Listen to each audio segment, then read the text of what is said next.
So of course you already know that the music world suffered a massive loss this week.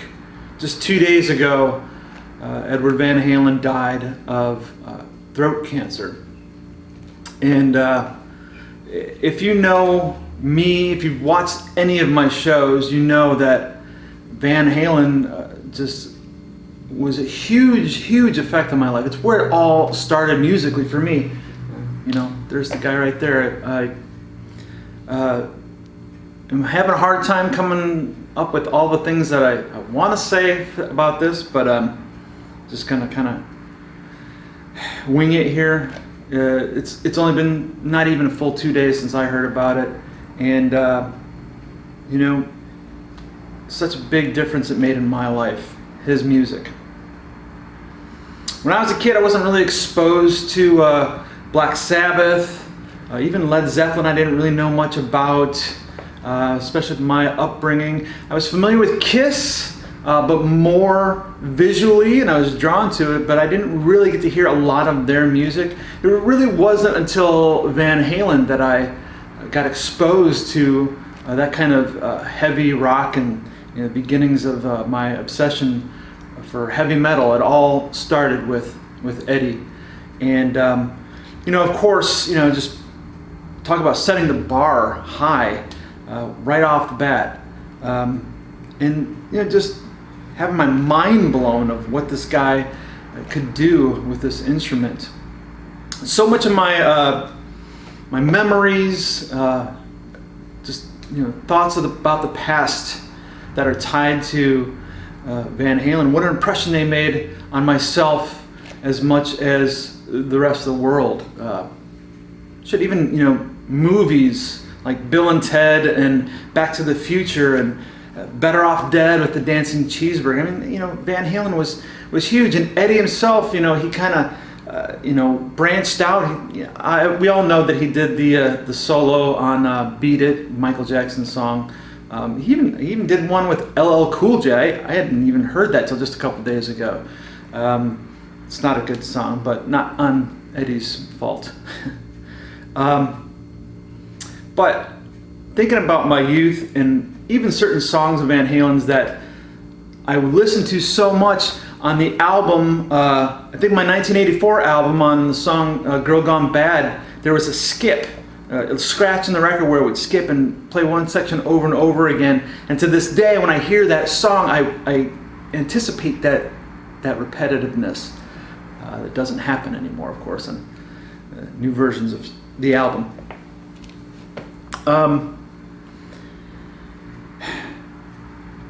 It was just something that really amazed me. The band in general, of course, was a huge influence. Even David Lee Roth, and I remember trying to lip sync some Van Halen songs when I was a kid, but I didn't have any cool spandex like David Lee Roth, so I put on some long johns that I had and some moon boots and danced around like I was David Lee Roth.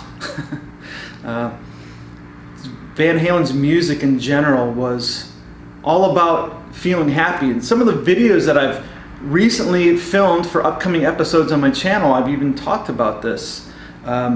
Just so many little things where Van Halen was attached to it, and it all had to do with partying, having a good time, and enjoying life, really. I think that I mentioned on the last episode I did of 6 Records that the 90s I found so drab because I grew up on this guy. And if you think about Van Halen, any video you've ever seen, any picture of Eddie playing live, I mean, that's the first thing that comes to mind is someone says Edward Van Halen. I think of that boyish grin that he always had on his face, like he was just happy to be a guitar player, just to have an instrument in his hand. He didn't care about fashion and style. They didn't follow trends. They set the trends. They didn't care about sounding like anybody else. Most people think of Eddie as the finger tapping guy, and Eddie would be the first one to say he didn't invent that. But I think we can all agree that he took it to new heights, just adding it into all the many different tricks that he used. A master of volume swells as well. If you ever listen to his live solos, you hear all kinds of classical influence in his music, which of course, he was raised with that. But fuck, sheer genius, truly sheer genius and innovation. And it goes beyond just his ability to play. Eddie was known to carry around a briefcase full of tools, drills, screwdrivers. And if you ever look at his Frankenstein Strat up close, it's just full of scratches and holes. And he would take things apart and flip them around and move them around on the board. And the pickups are jammed in because there's some different ones that didn't come on there, and knobs moved around. It's crazy. He would always experiment. He did the same thing with his amps. He would gut them and take things apart and rewire them and add new stuff in, and that's how he has a sound that no one has ever been able to duplicate. When you hear Eddie's guitar tone, it's him, because nobody else can match that. And above all that, just great rock tunes and just cool. Even I know smoking's bad, but just thinking about him sitting on stage, sitting down to do his solo, and dragging on a cigarette and blowing smoke rings, and then he'd tuck it into the end of his headstock there, and it was just something so cool about him. Yeah, this year has been bookended by just tragic deaths of my favorite musicians. Neil dying at the beginning of the year, and now this. It just sucks, and it is a reminder that end comes for everybody, and you never know. That's why you got to enjoy life as much as you can. That's what I think I really loved about Eddie. Is, like I said, he just seemed like he always enjoyed himself. He wasn't scowling. He wasn't trying to be cool. He just was. He just was cool.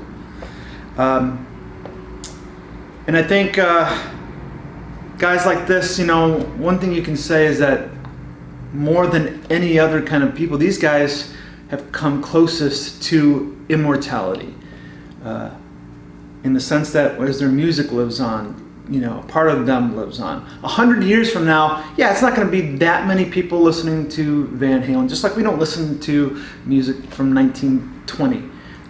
But there will be some. There will be those who do. It will be carried on. And so in some sense, Eddie has certainly achieved immortality. And I don't know. That's all I can say, I guess, except to Eddie, just thank you for making life better. So rest in peace, Edward Van Halen, and hail to the King.